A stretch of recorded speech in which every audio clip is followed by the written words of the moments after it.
Meus irmãos, hoje nós vamos iniciar uma série comemorando os 503 anos da Reforma Protestante. E nós vamos ter incluindo hoje, nos próximos 5 cultos, os cultos a respeito das 5 solas da Reforma Protestante. E antes de começar a respeito dessas pregações expositivas que a gente vai fazer, eu vou fazer um contexto um pouquinho mais amplo hoje, para que todos entendam o contexto real, com bastante informações a respeito da reforma. E nas demais pregações, os contextos vão ser um pouquinho menores. Tá bem? A ideia, então, é estarmos todos com conhecimento do que realmente aconteceu. Beleza? Glória a Deus. Então, vamos lá.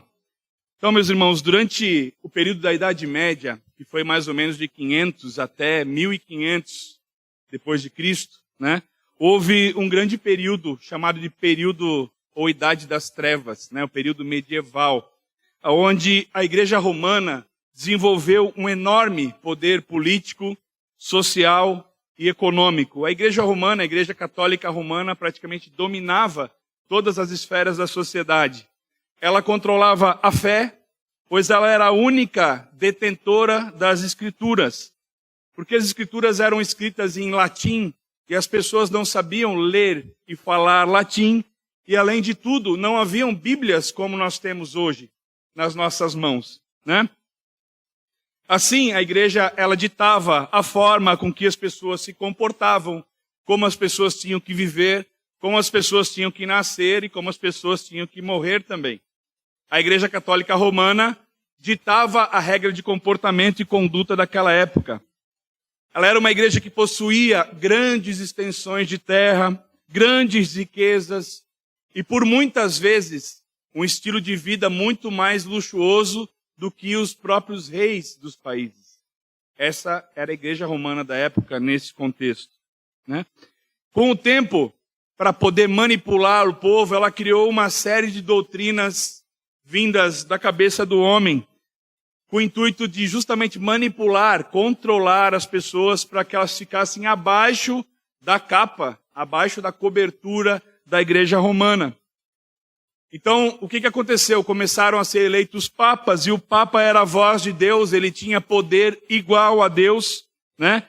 Eles também se colocava o papa como infalível, como incontestável, como inerrante, como a própria voz de Deus na terra, sem qualquer equívoco.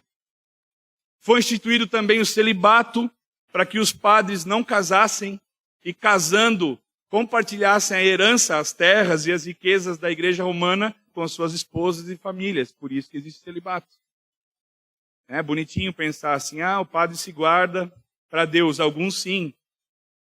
Mas o intuito da igreja ao criar o celibato foi não repartir os bens. E também foi instituída a venda de indulgências, né? A famosa venda de indulgências, que era um pagamento que a família do morto fazia para a igreja para poder liberar a alma dela do purgatório. E esse pagamento de indulgências ele foi intensificado quando o Papa quis construir a Basílica de São Pedro. Então, assim, o valor da liberação aumentou um pouquinho, o valor do passe, né? Existia um ditado popular na época que dizia assim que a moeda no cofre cai, a alma do purgatório sai. Esse era o ditado da época. Havia naquela época também um mercado da fé. Havia venda de objetos ungidos, de estátuas de santos, de amuletos. Havia canonização de fiéis, ou seja, transformar alguns homens considerados bons ao nível dos santos, ao nível dos apóstolos. E insatisfeitos com essas divergências da palavra de Deus, se levantaram vários pré-reformadores para contrapor a Igreja Católica Romana. No século XII, por exemplo, talvez um cara que você não tenha ouvido falar, mas houve um sujeito chamado Pedro Valdo, no século XII, 1200, que propôs a disseminação da Bíblia em linguagem popular, porque ninguém tinha, a Bíblia era em latim. E ele propôs também a divisão da igreja e do Estado, porque a igreja estava fortemente envolvida no Estado. E ele propôs também que que as Escrituras tinham autoridade sobre a igreja. No século XV, nós tivemos, esse sim, já ouvimos falar bastante, né? O Ganso, John Huss e também o John Wycliffe, que criticavam a igreja pelo enriquecimento, pela diferença da vida que a igreja tinha versus o que os fiéis tinham, pelo crescimento, pela luxuosa vida que a igreja tinha acima dos reis, como nós falamos antes, né? E desviados dos verdadeiros ensinamentos de Cristo. Você lembra que quando Cristo enviou os seus apóstolos como embaixadores de si, eles foram enviados com uma muda de roupa, sem pão e uma sandália, né? E o contrário disso, a igreja crescia em poder e riqueza cada vez mais. No século XVI, então, se levanta Martinho Lutero, que era um monge agostiniano, um monge da própria igreja romana e professor de teologia, se levanta para contrapor essas divergências da igreja católica em relação à palavra de Deus. Insatisfeito com a conduta da igreja, também com as divergências de conteúdo teológico e principalmente naquela época por causa da Basílica de São Pedro, que estava sendo construída pela venda de indulgências. E ele elaborou um documento conhecido como as 95 Teses de Martinho Lutero, né? E no dia 31 de outubro de 1517, ele pregou no castelo, na catedral de Wittenberg, na porta da igreja, que era como se comunicava ou se chamava as pessoas da época para um debate, para discutir a respeito disso. Ele foi lá e pregou as 95 teses dele, esperando a igreja católica contrapor para que pudesse haver um debate. Deixando bem claro, meus irmãos, Martinho Lutero não fez isso para sair da igreja católica. O objetivo era reformar a igreja católica, mas a igreja católica não se reformou. Amém? O fundamento da teologia de Lutero era baseado no versículo bíblico de Romanos 1,17, onde fala que o justo viverá pela fé. Esse foi o versículo impulsionador, motivador de que Martinho Lutero fez no período da Reforma. Aqui ele passou a defender que a salvação, ela não acontecia pelas nossas boas obras, mas pelo que Cristo fez por nós, pela justificação, pela fé em Cristo somente. E no mesmo período em que Martinho Lutero levantou essas 95 teses, olha como Deus é bom, foi inventada a imprensa por Gutenberg, naquele mesmo período. Então as 95 teses, esses documentos, se espalharam rapidamente por toda a Europa, e vários reformadores começaram, concordando com essas teses, a se levantar também contra as doutrinas da Igreja Católica. Tempos depois, vários reformadores se levantaram, como, por exemplo, João Calvino, Ulrico Zwinglio na França, entre outros, Martin Bucer, William Tyndale, também Hugh Latimer, Philip Melanchthon, que era um discípulo também muito próximo de Lutero, dando continuidade à disseminação dessa doutrina reformada. E o que aconteceu com Lutero, né? A Igreja Católica não chamou Lutero para o debate, para a conciliação, né? Lutero, na verdade, ele foi excomungado da Igreja Romana e ele vivia na Alemanha, e na Alemanha ele começou a traduzir a Bíblia do latim para o alemão. E isso que ele se dedicou. João Calvino, um dos reformadores também, foi responsável por escrever as Institutas da Religião Cristã, uma forma de síntese ou agrupamento dos conhecimentos da Bíblia em doutrina.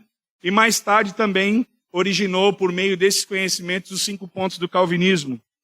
E séculos depois, veja, séculos depois, por volta de 1818 para frente, as 95 teses foram transformadas ou sintetizadas nas 5 solas, que são sola scriptura, sola fide, sola gratia, solus Christus, soli Deo gloria. E são esses 5 temas que nós vamos ouvir nesse culto e nos próximos 4. Amém? Então, como é que nós entendemos isso, né?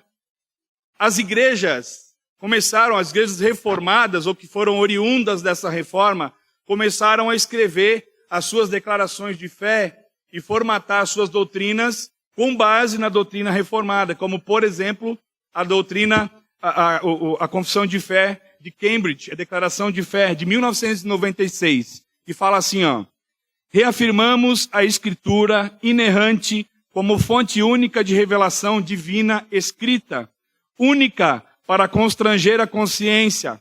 A Bíblia sozinha ensina tudo o que é necessário para a nossa salvação do pecado e é o padrão pelo qual todo comportamento cristão deve ser avaliado. E ela fala assim: negamos que qualquer credo, concílio, qualquer indivíduo possa constranger a consciência de um crente, que o Espírito Santo fale independentemente de ou contrariando o que está exposto nas Escrituras, ou que a experiência pessoal possa ser veículo de revelação. E qual é o contexto de sola Escritura? O que nós vemos falando agora, o tema de hoje, somente a Escritura, somente as Escrituras. Ela significa, meus irmãos, para nós que cremos que a Escritura é a nossa única regra de fé e prática, a nossa única regra de fé e conduta. O protestantismo, aqueles que são protestantes de verdade, defendem a doutrina da divina inspiração das Escrituras, da autoridade, da inerrância, da eficácia, da clareza, da necessidade e da suficiência das Escrituras. Somente as Escrituras são o fundamento da teologia reformada. E qual é o contexto, então, da Igreja Romana com relação às Escrituras? A Igreja Romana defendia que os papas e os concílios tinham autoridade superior à Bíblia. E é assim até hoje. Em 1520, o Papa Leão X, incomodado, escreveu um documento exigindo a retratação de Martinho Lutero pelas 95 teses. E ele respondeu assim: a menos que eu seja convencido pelas Escrituras, estou conquistado pela Santa Escritura citada por mim. Minha consciência está cativa à palavra de Deus. Não posso e não me retratarei, pois é inseguro e perigoso fazer algo contra a consciência. Esta é a minha posição. Não posso agir de outra maneira. Que Deus me ajude. Amém. Foi assim que Martinho Lutero reagiu e depois disso foi excomungado da Igreja Católica Romana. E o que Lutero queria dizer com isso? Ele queria dizer que o Papa não tem a palavra final, a tradição não tem a palavra final, homem algum tem a palavra final, a Igreja não tem a palavra final, somente a Escritura tem a palavra final. Amém? Graças à Reforma Protestante, meus irmãos, a Escritura hoje é disponível para nós. Graças aos feitos iniciados por Martinho Lutero, quando começou a traduzir a Bíblia, e depois disso vieram Bíblias em todas as versões e linguagens surgindo, sendo acessíveis a todo o povo. Com isso, nós podemos ter o direito à vontade de Deus que é revelada nas Escrituras e os ensinamentos que são para nossas vidas.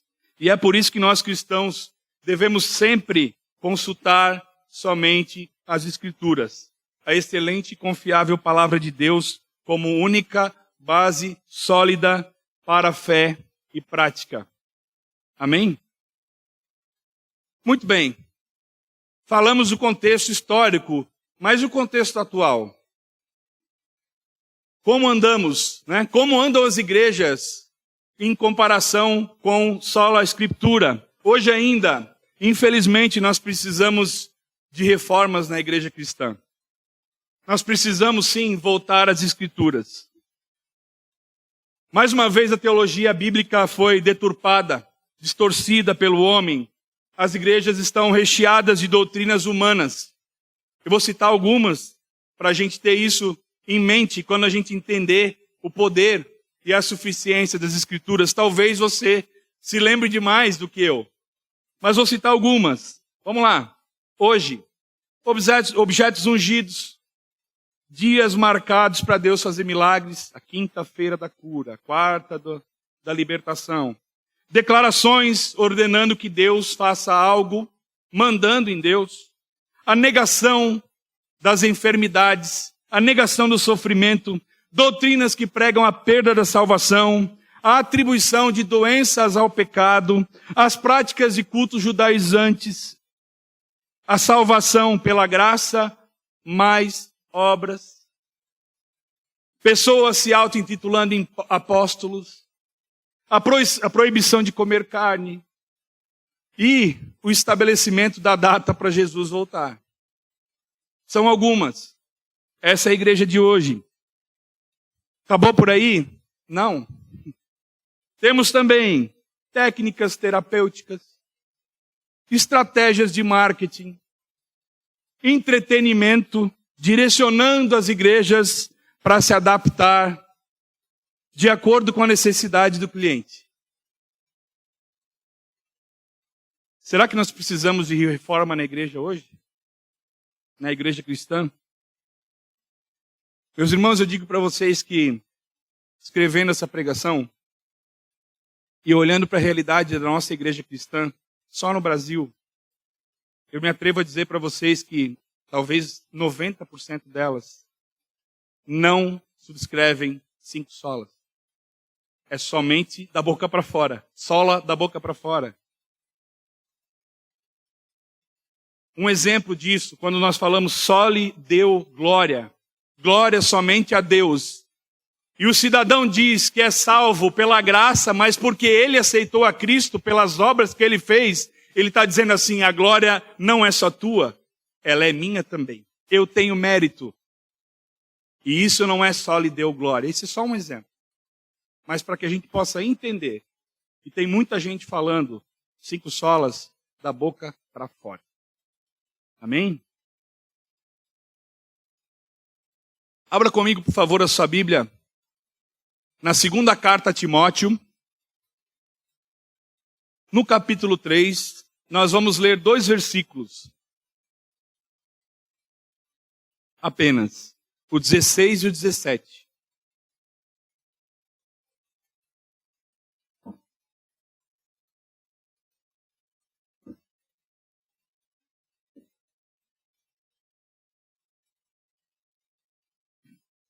Segunda Timóteo 3, 16 e 17. Amém? Todo mundo chegou lá? Não? Vamos lá então. 2 Timóteo 3, 16 e 17. Diz assim: toda a Escritura é divinamente inspirada e proveitosa para ensinar, para repreender, para corrigir e para instruir em justiça, a fim de que o homem de Deus tenha capacidade e pleno preparo para realizar toda boa obra. Amém? Qual é o contexto, então, dessa carta de 2 Timóteo, para a gente entender um pouquinho, né? Como nós vimos na semana passada, que Paulo passou o bastão da igreja de Creta para Tito, nessa carta, Paulo está passando o bastão da igreja de Éfeso para Timóteo. Qual era o contexto aqui? Quem viu aquele filme Paulo, Apóstolo de Cristo, conta um pedacinho, né? Paulo estava preso em Roma, a prisão que em seguida o levou à morte, por decapitação, né? E durante esse período, Paulo escreveu a carta para Timóteo. Nela, Paulo praticamente passa o bastão e ele instrui a Timóteo a permanecer e a perseverar na prática da sã doutrina, que é a palavra de Deus. Ele está dizendo para Timóteo, fique firme nas Escrituras. Em 4 palavras, meus irmãos, a carta diz respeito à sã doutrina. A Timóteo, guarde-a, ensine-a, persevere nela e pregue-a. São essas 4 palavras o resumo da segunda carta a Timóteo. Paulo enfatiza que tudo que Timóteo precisa para a prática na igreja e na vida cristã está nas Escrituras. Somente nas Escrituras. Então o que nós vemos nesses versículos? Meus irmãos, eles são de suma importância para nós entendermos como conduzir as nossas vidas. A palavra fala que toda a Escritura é inspirada por Deus. Isso significa que ela procede do sopro de Deus. Ela foi dada por meio do Espírito de Deus. Inspirada significa soprada. infundida, inculcada por Deus na cabeça do homem. Deus falou aos profetas que escreveram o Antigo Testamento. Deus falou aos apóstolos que escreveram o Novo Testamento. Deus é o autor de toda a Bíblia e os homens são coautores dessa obra, inspirados pelo Espírito Santo de Deus. O mesmo Espírito que inspirou Moisés a escrever Gênesis, inspirou João a escrever Apocalipse.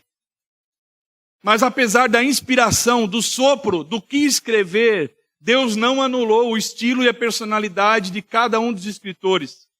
Nós podemos ler uma carta de Paulo e saber que é uma carta de Paulo. Podemos ler uma carta de João e saber que é de João, por causa do estilo, da expressão de cada um. Ele não ignorou isso, ele utilizou isso. Amém? Para que entendamos. Então, as escrituras, elas surgiram na mente de Deus, foram comunicadas pela boca de Deus, os escritores foram movidos por Deus, portanto, são as palavras de Deus. A Escritura é a palavra de Deus. Deus não fala comigo, a Escritura é a palavra de Deus. Onde é que eu encontro Deus?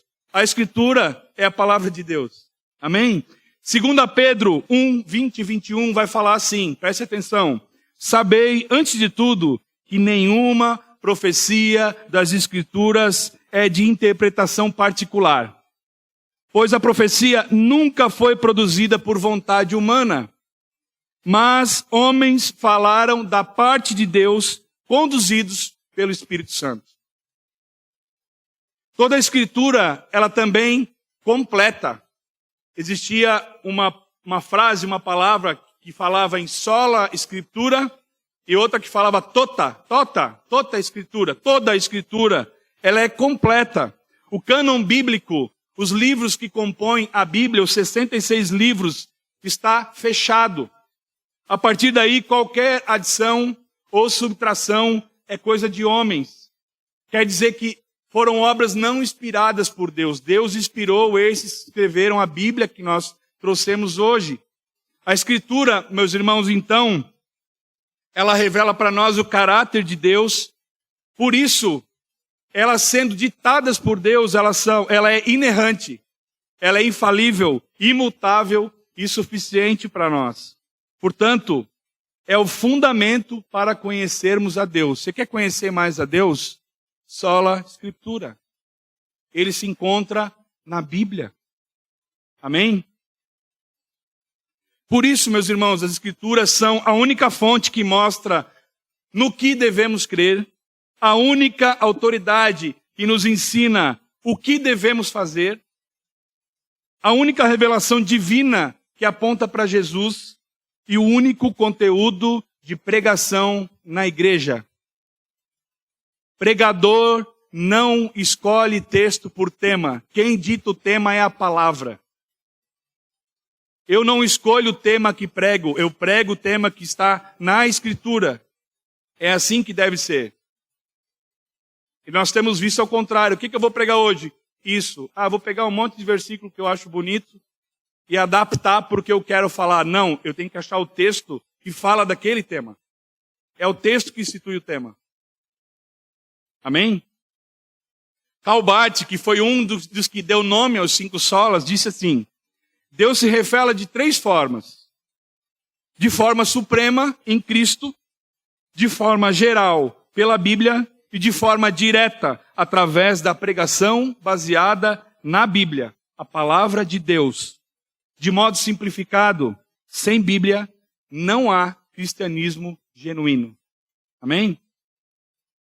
Toda a Escritura é base da sã doutrina.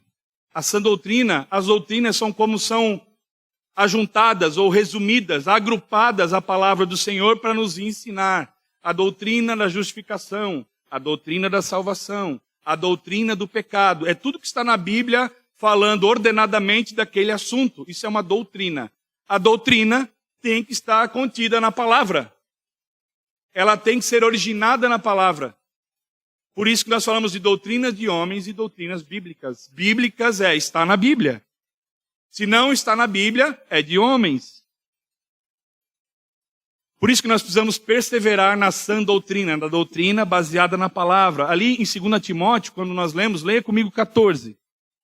Paulo vai falar assim para Timóteo: tu, porém, permanece naquilo que aprendeste e de que fostes inteirado, sabendo de quem o tens aprendido. Permanece, persevera. Em Atos 2:42, após o Pentecostes, quando várias pessoas foram convertidas pelo Espírito Santo, fala assim: e eles perseveravam no ensino dos apóstolos, e na comunhão, e no partir do pão e nas orações. É nesse ensino, nessas doutrinas dos apóstolos que estamos falando. Em Efésios 2:20 vai falar: edificados sobre o fundamento dos apóstolos e dos profetas. Que fundamento é esse? A palavra de Deus soprada para eles, que eles escreveram. Edificados na palavra de Deus, sendo o Messias Jesus a pedra angular. É disso que o texto está falando. Mas qual é o propósito das Escrituras? Por que Deus deixou para nós as Escrituras? Qual é a utilidade delas? Para que elas servem? Leia comigo mais uma vez. O 16. Ela fala: toda a Escritura é divinamente inspirada e proveitosa para ensinar, para repreender. Para que mais? Para corrigir e para instruir. Então nós vamos ver como aplicar as Escrituras nessas 4 utilidades, nesses 4 propósitos. Primeiro, toda a Escritura é apta para ensinar. Ensinar o que, meus irmãos? O que é certo. Para ensinar o que é certo.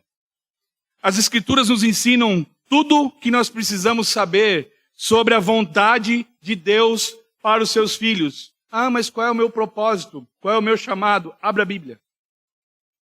Está lá. Elas nos ensinam o que é correto em relação ao conhecimento sobre Deus. Nos ensinam sobre o Deus que foi revelado aos homens por meio de Cristo. Nos ensinam como podemos desenvolver a nossa salvação em Cristo. Nos ensinam como deve ser a nossa conduta, a conduta de um verdadeiro cristão na Bíblia, nas Escrituras. Em Romanos 15:4 vai dizer assim: porque tudo o que foi escrito no passado e foi escrito para nossa instrução, para que tenhamos esperança por meio da perseverança e do ânimo que provém das Escrituras. A Bíblia é dotada de mandamentos e regras de vida, portanto, precisa ser ensinada e pregada na igreja, como nós estamos fazendo aqui nesse momento. Os sermãos da igreja precisam ser exposições da Bíblia. Expor, mostrar o que ela fala, interpretar o que ela fala e nada mais. Elas não devem ser pregações baseadas nas palavras de homens, nem em tradições, nem em culturas e nem em experiências pessoais. Nenhuma tradição humana, meus irmãos, pode e deve tomar o lugar da lei de Deus na igreja. Não há espaço para uma igreja cristocêntrica, bíblica, que tenha a doutrina de homens, que não estão nas Escrituras. Então nós vemos que somente a Escritura é apta para ensinar o que é certo. Amém? Ela também diz que somente a Escritura é apta para repreender. O que é repreender? É apontar o que é errado, o que está errado. As Escrituras, meus irmãos, elas são a régua, o padrão para tudo que é certo, tudo que é esperado de um filho de Deus. O que Deus espera de mim? Que eu obedeça a palavra dele e faça a sua vontade. É isso, meu irmão. É isso. Como é que eu agrado a Deus? Obedeça a Deus e faça a sua vontade. Faça o que está nas Escrituras. O cânon, a Bíblia, é a vara de medir. Será que eu estou obedecendo a Deus, fazendo a sua vontade? Olhe para as Escrituras e avalie o seu comportamento. Amém? Jesus mesmo repreende e corrige os fariseus e os escribas, pois eles estavam ensinando várias doutrinas baseadas em preceitos humanos, como, por exemplo, não pode curar no sábado. Depois de Jesus, repreenderam Jesus. E ele falou: peraí, quer dizer que se uma ovelha tua se perder, você não vai buscar? Né? E Jesus é o Senhor do sábado, é o que diz a palavra. Ele fala em João 7:24, não julgueis segundo a aparência. Olha que importante isso para nós. Não julgue pelo que você vê. Não julgue pelo que você acha. Não julgue pelo que você supõe. Mas julgai segundo a reta justiça. Quem é a reta justiça? A palavra de Deus. Essa é a régua. Essa é a medida. Esse é o nível para repreender. O que ele está nos dizendo? Quer repreender alguém? Vá na Bíblia e mostre biblicamente o que está errado. Na Bíblia. É o que Jesus nos ordena aqui. Ele nos ordena julgar segundo a reta justiça. É o julgamento baseado na palavra. Só. É isso. Somente a Escritura é apta para repreensão. E ali também fala que a Escritura é apta para corrigir. Veja, eu ensino o que é certo, eu mostro o que está errado e agora eu corrijo. Corrigir é apontar como se tornar certo. Como fazer certo, então? Correção é sempre um complemento necessário da repreensão. Se você não quer corrigir, não repreenda. É assim. Se você não está apto a caminhar um pouco mais para ajudar a pessoa a se corrigir, a endireitar o seu caminho, não aponte o dedo. Aponte se você estiver apto para andar com ela, para que ela seja corrigida, para ensiná-la o caminho certo. Por isso que toda a Escritura é apta para correção. Como cristãos, meus irmãos, nós devemos repreender, apontar o erro, sim, mas também apontar o que é certo. E onde está o que é certo? Na Escritura. Só nas Escrituras. Apontar sim o pecado do pecador, mas apontar também o caminho certo. Como sair dele? Onde é que está o caminho certo? Quem é o caminho? Jesus. Onde é que Jesus se revela? Na Escritura. Toda a Escritura é apta para correção e transformação do caráter do cristão. Lembre-se quando Jesus perguntou a Pedro, Pedro, tu me amas? Ele falou, te amo, apacenta as minhas ovelhas. Ele falava por várias vezes, corrigindo a Pedro. Se tu me amas, apacenta minhas ovelhas. Tu me ama, Pedro? Te amo. Se tu me ama, apacenta minhas ovelhas. É isso que Jesus estava falando, esperava, é o que ele espera de Pedro. Somente a Escritura é apta para correção. E nós vemos mais um propósito. A Escritura também é apta, é útil para instruir, para apontar como permanecer certo. Amém? Preparar, educar, treinar, instruir, capacitar o cristão a saber como permanecer no caminho. Ela mostra o caminho. Devemos ensinar como ouvir, compreender e praticar a palavra de Deus pela Escritura. É isso que nós precisamos fazer. Uma vez repreendido, uma vez que nós repreendemos alguém, corrigido, devemos ensinar como permanecer firmes. Somente nas Escrituras. As Escrituras, meus irmãos, então, elas são suficientes para nós ensinarmos uns aos outros como desenvolver uma vida piedosa, santa, somente por meio das Escrituras. 1 Pedro 3,11 vai dizer assim, olha só, prático para nós. Um conselho, uma instrução. Olha só que prático. Aparta-te do mal, pratique o que é bom, busque a paz e empenhe-se por alcançá-la. Isso é uma instrução.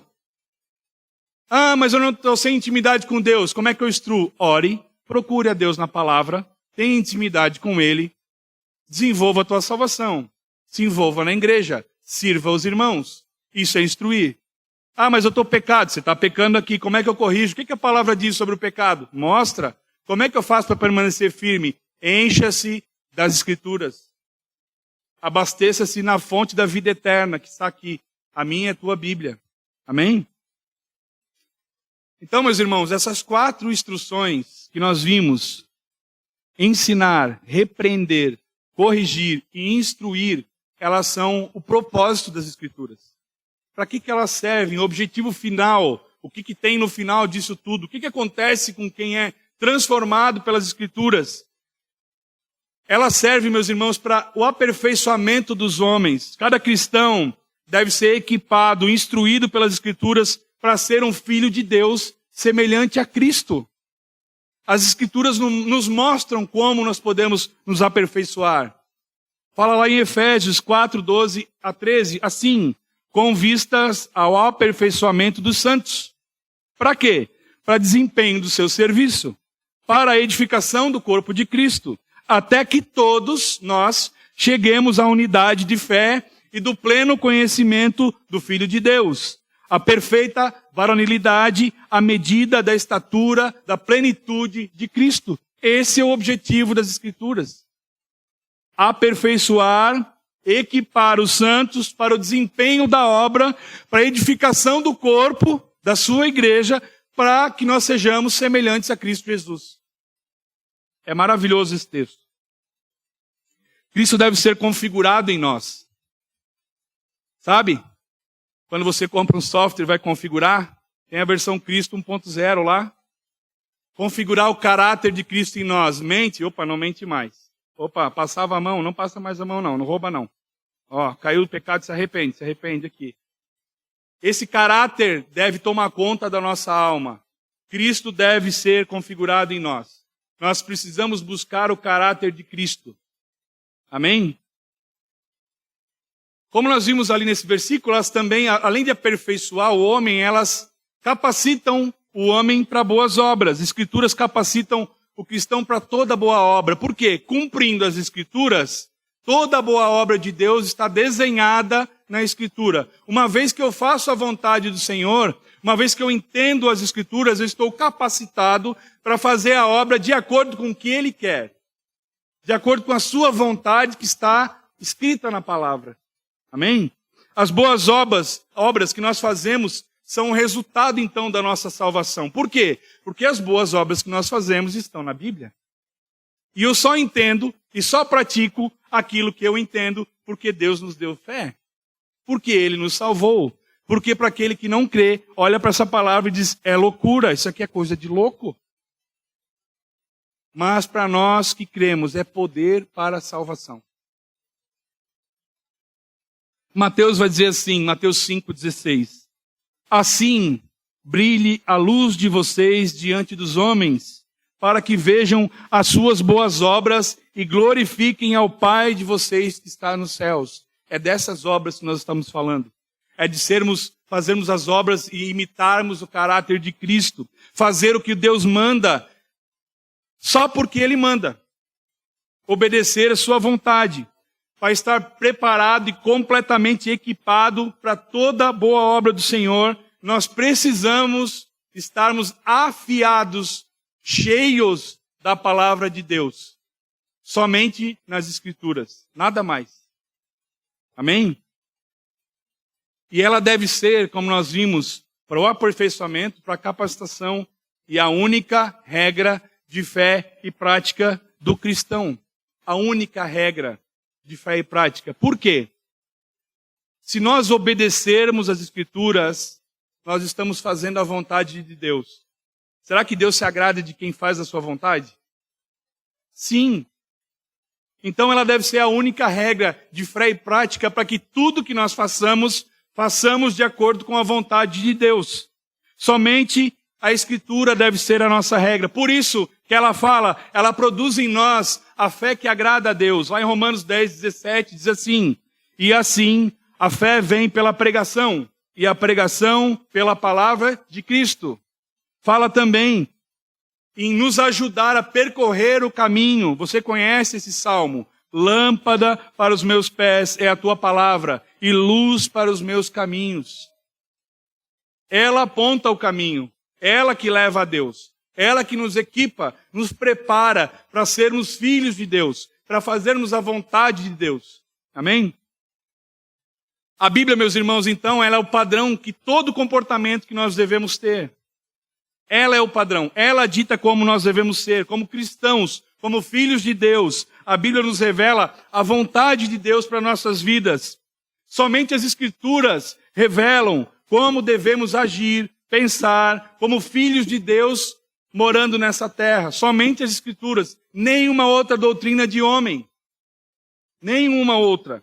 Somente as Escrituras têm as palavras de vida eterna. Somente as Escrituras podem transformar e reformar as igrejas. Nenhuma voz na igreja de Cristo pode se elevar acima das Escrituras, inspiradas pelo Espírito Santo, como nós vimos, para conduzi-la a toda a verdade. Nenhum líder, nenhuma denominação cristã, nenhum concílio, nenhum costume, nenhuma tradição tem valor superior às Escrituras. Somente as Escrituras. Agostinho vai dizer assim: a Sagrada Escritura, que chamamos canônica, a Bíblia, 66 livros, Antigo e Novo Testamento, é a fonte da fé pela qual o justo vive. A Bíblia é a fonte da fé pela qual o justo vive. E Martinho Lutero vai dizer assim: qualquer ensinamento que não se enquadre nas Escrituras deve ser rejeitado, mesmo que faça chover milagres. Amém? Somente a Escritura deve ser a nossa regra única de fé e prática. Amém? E como é que nós aplicamos isso que nós entendemos? Nós entendemos que elas servem para nos ensinar, nos corrigir, nos repreender, nos instruir. Como é que é a prática disso? Ela é uma carta também bastante aplicável, mas nós vamos entender um pouquinho melhor como botar esse conhecimento no chão agora. Como aterrissar esse avião, né? Se nós entendemos, meus irmãos, que toda a Escritura é inspirada por Deus, nós entendemos que ela é a vontade de Deus. Amém? Primeiro ponto, devemos ensinar somente o que está nas Escrituras. Em termos da nossa espiritualidade, em termos de Deus, de Jesus, de salvação, é Bíblia. E ponto. E acabou por aí. Devemos julgar e exortar somente com as Escrituras. Devemos corrigir de acordo com as Escrituras. Devemos educar e desenvolver a vida cristã baseado nas Escrituras. Mas, para ensinar, para julgar, corrigir, educar pelas Escrituras, nós precisamos conhecer as Escrituras. Meus irmãos, isso é sério. Se a Escritura é a vontade de Deus, para mim e para a tua vida, nós não queremos conhecer a vontade de Deus que se revela? Não ler a Bíblia é não querer conhecer. Simples assim. Conhecendo e praticando as Escrituras, desenvolvendo uma vida santa, separada e piedosa, com empatia, com os olhares de amor de Cristo pelas pessoas, conhecendo e praticando as Escrituras. E através disso nós somos aperfeiçoados, o nosso caráter é moldado à semelhança de Cristo Jesus. Amém? Conhecendo e praticando as Escrituras, nós somos capacitados a realizar as boas obras de Deus. O que isso significa? Que quanto mais eu conheço a Bíblia, mais capacitado eu estou para cumprir a vontade dele que está na Bíblia. Amém? Não podemos distorcer, tirar ou acrescentar da Bíblia coisa alguma. Nós precisamos pregar toda a Bíblia e somente a Bíblia. Nós todos, não é quem prega, é qualquer um que fala da palavra. Nós não podemos, ou melhor, precisamos pregar somente a Bíblia. Nós não estamos autorizados a criar mensagens. Nós somos somente transmissores dela. A mensagem já está escrita e revelada. Nós somos aqueles que a pregamos. Somente transmitimos. Essa é a nossa posição. Embaixadores falam por alguém.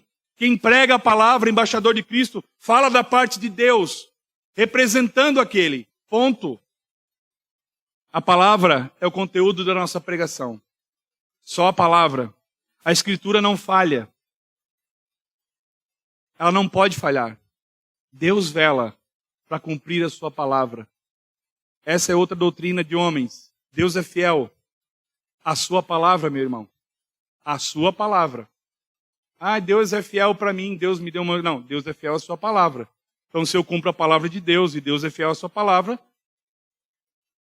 Está vendo? Olha a confusão. Outro exemplo. Vou me permitir estender um minutinho a mais. Mas falamos essa semana no estudo. Quantas vezes eu ouvi, buscai em primeiro lugar o reino de Deus e todas as coisas serão acrescentadas. Não é isso que está escrito. Antes ele fala, por que vos preocupais com o que comer, beber e vestir? Aí depois ele fala, buscai em primeiro lugar o reino de Deus e a sua justiça e todas essas coisas, comida, bebida e o que vestir, serão acrescentadas. Viu como é diferente? Não é de riqueza, não é tudo que existe. Amém? Céus e terra passarão, mas a palavra de Deus jamais passará. Ela é eterna. Ela nos basta. Sola Escritura. Somente a Escritura. Amém? E eu finalizo com uma conclusão de Martinho Lutero sobre esse ponto, que diz assim, é uma oração, na verdade. Esse texto é lindo demais. Diz assim, quão grande e glorioso é ter perante si a palavra de Deus. Com ela, podemos a todo tempo nos sentir jubilosos e seguros. Jamais precisamos estar necessitados de consolação, pois vemos à nossa frente, em todo o seu fulgor, o caminho puro e reto. Aquele que perde de vista a palavra de Deus, cai em desespero. A voz do céu não mais o sustenta. Ele apenas segue as inclinações desregradas do seu coração e a vaidade do mundo, que conduzem à própria destruição. Por isso, meus irmãos, que eu e você temos que permanecer firmes na palavra de Deus e somente nela. Amém? Glória a Deus. Peço que você fique de pé, por favor.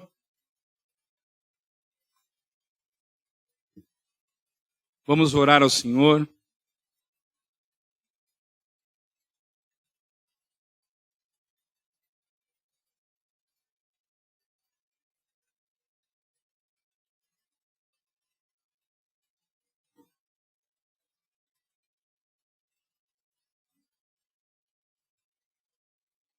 Aleluia. Querido Deus e Pai, nós te somos gratos, Senhor. Te louvamos pela Tua palavra revelada nas Escrituras Sagradas. Nela nós encontramos, Senhor, a Tua palavra escrita, a Tua vontade.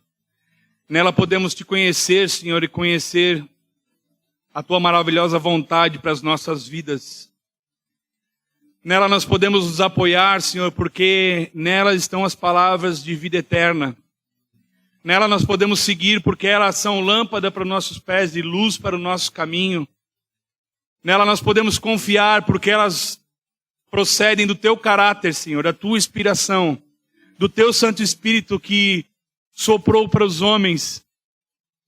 Muito obrigado, Senhor, porque nós temos hoje acesso a essa bendita palavra na nossa linguagem, em várias versões, de várias formas, com comentários para nós entendermos, Senhor, tudo aquilo que o Senhor escreveu, cada palavra, cada interpretação, cada contexto, Senhor, cada intenção do autor, cada dado histórico, nós temos acesso hoje, Senhor. Muito obrigado. Senhor, nós te pedimos que o Senhor venha nos compelir a amar a Tua palavra, a amar cada vez mais as Escrituras Sagradas, a estarmos contigo através da Tua revelação escrita todos os dias, a utilizá-la como padrão para as nossas vidas, a utilizá-la como ferramenta para desenvolver a nossa salvação, o nosso caráter, a semelhança de Cristo, para utilizarmos para ensinar, para corrigir, repreender e instruir a nós mesmos e aos nossos irmãos, com vista a sermos aperfeiçoados à medida do caráter de Cristo Jesus em nós, Senhor. Ajuda-nos, Senhor. Inclina-nos, Senhor, para as Tuas santas Escrituras. Inclina-nos, Senhor, para a Tua vontade. Que esse seja o nosso alimento. Que esse seja o nosso pão diário, Senhor. Aqui encontramos as palavras de vida eterna. Encontramos consolo, conforto, a Tua vontade.